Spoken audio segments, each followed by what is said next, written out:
গোটা একটা মিছিল, সেই মিছিলের সামনে শুধুমাত্র একজন মেয়ে, বোরখা পরা, আপাতমস্তক আবৃত। তিনি যে সাহসের সঙ্গে, যে ভঙ্গিতে তিনি মিছিলের নেতৃত্ব দিয়ে যাচ্ছেন, শেখ হাসিনা আমাদেরকে অপমান করে জঘন্যতম বক্তৃতা করলেন। তার পাশে আমরা আমাদের নারী শহীদদের দেখি না। আমার সবথেকে পছন্দের কবি কাজী নজরুল তার নারী কবিতার মধ্যেও কিন্তু বলেছেন যে কোন রণে কত খুন দিল নর, লেখা আছে ইতিহাসে, কত নারী দিল সিঁথির সিঁদুর, লেখা নাই তার পাশে। এ প্রশ্ন কিন্তু 1925 সালে তিনি যখন এই কবিতা লেখেন, আজ থেকে 100 বছর আগে তিনি এটা করে গেছেন।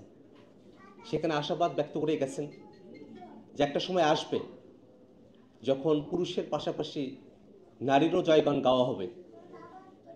জাতীয় নাগরিক কমিটির নারী সেল হয়তো সেই চেষ্টাটুকুই করছে। আমরা আমাদের শহীদদের অনেকের নাম শুনি, অনেক জায়গায় আমরা স্মৃতিস্তম্ভ দেখি, তার পাশে আমরা আমাদের নারী শহীদদের দেখি না। আজকে অন্তত ব্যানারের মধ্যে আমরা আমাদের নারী শহীদদের নাম দেখতে পাচ্ছি। এইটুকু একটু ভালো লাগার জায়গা। আমি নিজের অভিজ্ঞতা থেকে বলি, 14 তারিখ জুলাইতে যখন শেখ হাসিনা আমাদেরকে অপমান করে জঘন্যতম বক্তৃতা করলেন,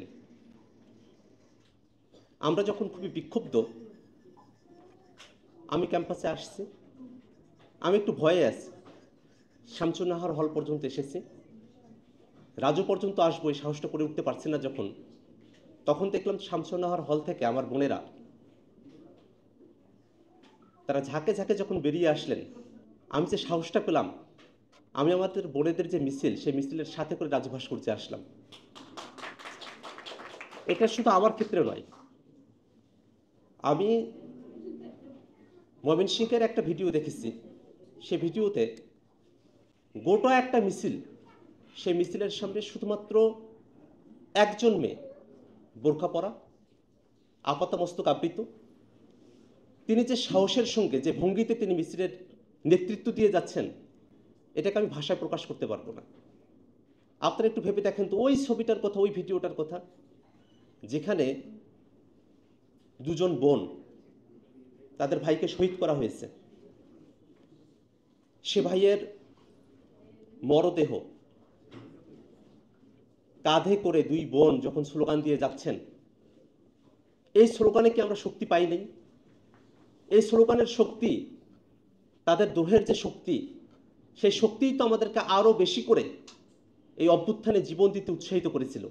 আরও বেশি করে আমাদেরকে বলেছিল যে হাসিনার যে জুলুমশাহী, তার বিরুদ্ধে আমাদেরকে লড়ে যেতে হবে। অতএব গণঅভ্যুত্থান পরবর্তী নারীর হিস্যার যখন কথা আসে, তখন গণঅভ্যুত্থানের সময়টাতে নারীর ভূমিকা কি, প্রসঙ্গতই সেগুলো উল্লেখ করতে হয়।